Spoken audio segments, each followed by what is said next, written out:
Good evening and welcome to 6 News. I'm Rose Claire. Behind me, KU professors and students protest concealed carry at Wesco Hall. Here at Sunflower Elementary, the whole point of this event is to get students excited about being outside and getting back on their bikes. A Eudora daycare worker appears in court today for the first time following the September death of a 9-month-old baby. So here we have the snake Elvira. This is a common king snake, or a speckled snake, which you can tell by the speckles. And here at the site of the burned vehicle, what we can see now, aside from some melted metal and some pieces of debris, there is a piece of the Honda plate, so we do know what type of car it is from that. And ends right here at East 11th Street between Haskell and Oregon. It picks up again about a mile and a half down the road, over here at the trail leading to Bertram Park. USD 497 Superintendent Kyle Hayden is resigning, but he'll stay within the school district. Lawrence students learn about where their food comes from. Find out the details tonight at 6. Hey, Stephanie. Well, as you can see, I couldn't help myself. I had to try this chili for myself, and I must say, it's pretty good. Now, what we have here, we're at the 31st annual event of this. It's been growing considerably over the years to what we have here today. They've made about 500 plates of this chili for people to come and enjoy both meat and vegetarian varieties. And I have with me now the school principal, Nancy DeGarmo, to tell us a little bit about this event.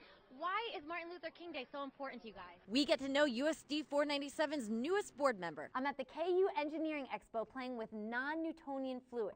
Find out what that means tonight at 6. The House K-12 Budget Committee will likely meet as early as this Wednesday to vote on a new formula for the school finance bill. I had the difficult job of checking out food in Lawrence today. See the story about that tonight at 6. As the Lawrence School's mail-in bond election approaches, we take a look at another school in need of major changes. Hi, I'm Ashley. Ashley competed on a reality show in Fiji, and she survived to tell me all about it. Story tonight at 6. As you can see, this robot took quite the beating over the weekend. KU Public Safety says crime is up by 2%, but probably not in the area you would think. Lawrence schools look to approve an $87 million makeover coming up this spring. 6 News looks into claims of unfair treatment against a KU women's basketball player after she reported a crime committed by a KU male basketball player. I'm at Capitol Federal Hall, KU's School of Business, where staff tells me that the design of this building is all about transparency. And though the building's modern and progressive on the inside, the architects tell me that the staff wanted to keep the red roof and limestone the same as the other buildings on the outside, for sake of tradition. Following last month's community conversation on race, the Lawrence School District looks ahead to improve equity relations. Hi, I'm Madison. Madison posted a video on Facebook, and now one of the banners in the Lawrence High School gymnasium lobby is missing. See the story tonight at 6. Krista, with these so-called chicken wars, I visited restaurants like Popeyes, Raising Cane's, nationwide chains like Chick-fil-A. On to the construction site where Zaxby's will be opening next month. And here we are now at Slim Chickens to see what people are getting their feathers all ruffled about. What you see here amid all this construction is the beginnings of the Career and Tech Ed Center at BLHS. We put on our hard hats and took a look around. The city has plans for a large shopping center just south of the SLT. Find out the details tonight at 6. We just arrived here on scene at the 1300 block of Crosswinds Court, and behind me there was an apartment building that was completely engulfed in flames, neighbors say, and now it's been put out, as you can see, and on the other side it looks pretty bad as well, but firemen are working in and out of there just trying to clear it out. And I'm told so far neighbors don't know of any injuries, but I do have a relative of a neighbor here with me. Mandy, can you come over here, please? Yes. I'm live outside of the Eudora School District offices where a school board meeting is about to start. And before we go in, there's actually a parent here who's going to run for school board member because he's unhappy with issues of lack of transparency and communication within the school district. His name is Eric Allender. Eric, tell us a little bit about your situation. Yeah, so the situation, Rose, is that we saw a thread on Facebook where some parents were talking about bullying and a lot of other issues that they had with the school board. And we became concerned when they asked for a meeting with the school board and nobody responded. So, or from 6:30 to 7 o'clock, excuse me, at the same location. And then we'll kind of get their concerns from there. Okay, thank you, Eric. And the reason that Facebook post that he was talking about started was because a parent was unhappy about a bullying issue that occurred in the school. And while bullying sometimes can be unavoidable, her issue is that she was saying that the school did not handle it appropriately. This is Angie Lee. And Angie, what happened with the school that you had hoped was handled differently? Well, really, I felt like I hit a brick wall trying to get anything accomplished or resolved with my children's situation. Well, I really wish they would have listened to the parents' concerns, have a community meeting, or even just to sit down, like Eric had mentioned, to help us with that. And you'll plan on attending that meeting then to try to address something? In August, I do plan on attending the board meeting to try to get supervision for the trail where all the altercations have happened. Okay, and that trail she's talking about was where bullying was encountered with her child. So now, Stephanie, I also do want to mention that there were several parents that do say that bullying is an issue here, but also many other parents who say that while their child may have been bullied, that the situation was handled by the school immediately and effectively. And I also, a little bit earlier today, spoke with one parent who served on the board a couple terms, who said that a lot of times the school wants to communicate certain things, but are unable to because their hands are tied due to confidentiality. So let's hear from Belinda Reamer now. It's frustrating to the schools, it's frustrating to the teachers, it's frustrating to the administration that they can't stand up and say, look, this is what we did, and this is what we continue to do, and this is how we handled that situation, because then you're breaking confidentiality, and you just can't do that. And when I reached out to the school district about this, I received the following statement from the school's director of communication saying, Eudora school leaders have a long and productive history of working with families, law enforcement, and a range of community partners to ensure that the schools are a safe and healthy learning environment for every student. So we will see if any of this is addressed tonight. I'm about to head into this board meeting right now, and I will keep you updated with the latest. Live in front of the Eudora School District, Rose Claire for 6 News. Back to you, Stephanie. Well, another hot topic at the Capitol is concealed carry on campus. And as that July 1st date for guns to be legally carried on KU's campus, some professors have resigned or taken early retirement to avoid the situation. 6 News' Rose Claire spoke to one of those professors as well as others on campus, and she joins us live at KU with the story. Rose. Stephanie, that professor, Jacob Dorman, has left KU and the state, but he tells me he's not the only professor to have done so, to have left for that reason. Meanwhile, another professor telling me he's not going anywhere just yet, but that he does worry he may have to censor his lectures in the future.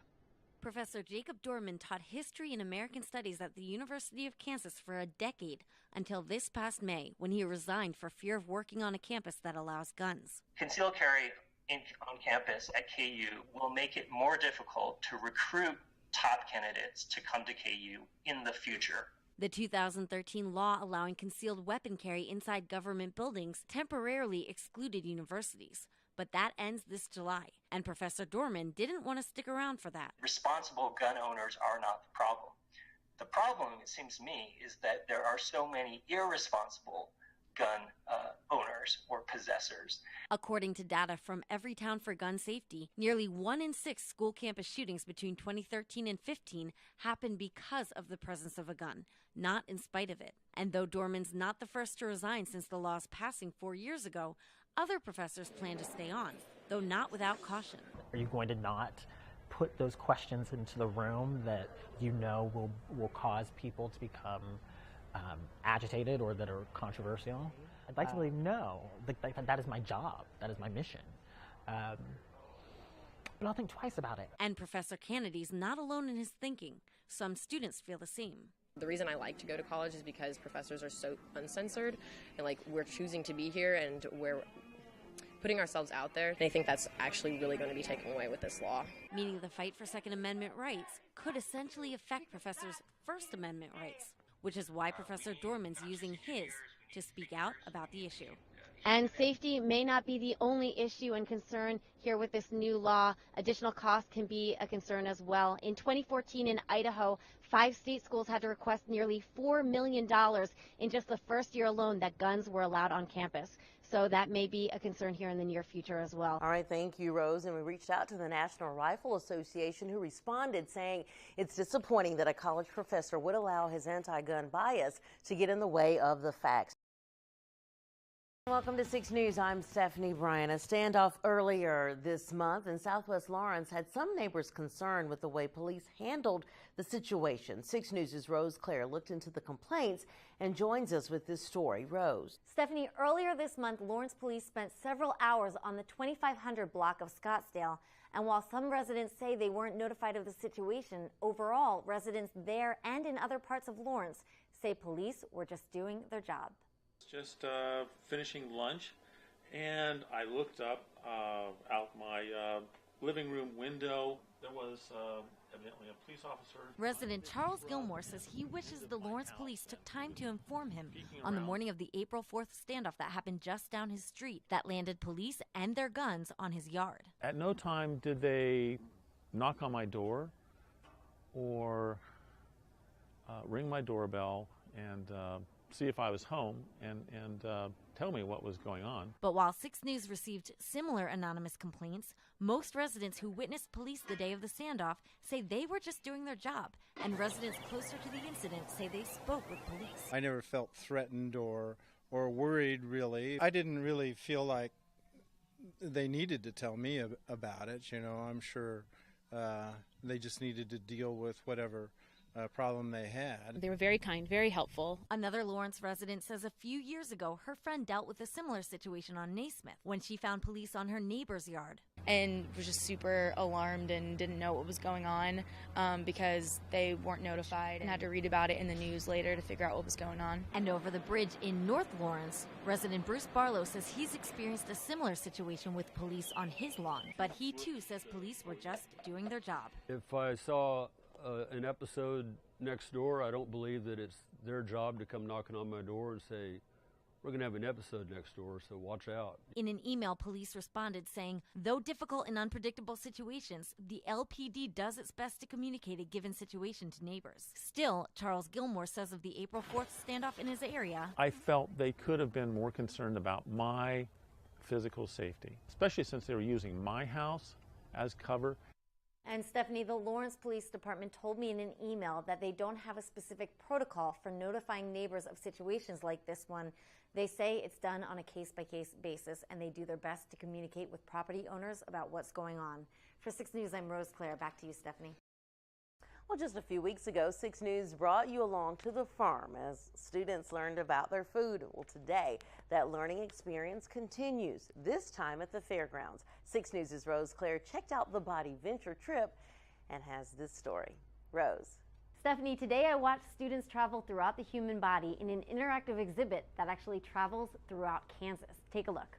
Now I know when my mom and dad say to eat your fruits and vegetables, that they mean it. Nearly 800 second graders within the Lawrence school system are learning the human body inside out. The Body Venture is about understanding all the different components of your body, and it starts in the mouth and you work through the entire digestive system. Consisting of 10 body function stations, the exhibit starts with the brain. And the brain is in control of everything we do. We come out of there and they go in the mouth, they chew up, they go down into the stomach and get a little smaller. And speaking of stomach, this exit right here is designed for students who may not be able to stomach the human lung that they're shown in the lung room over there.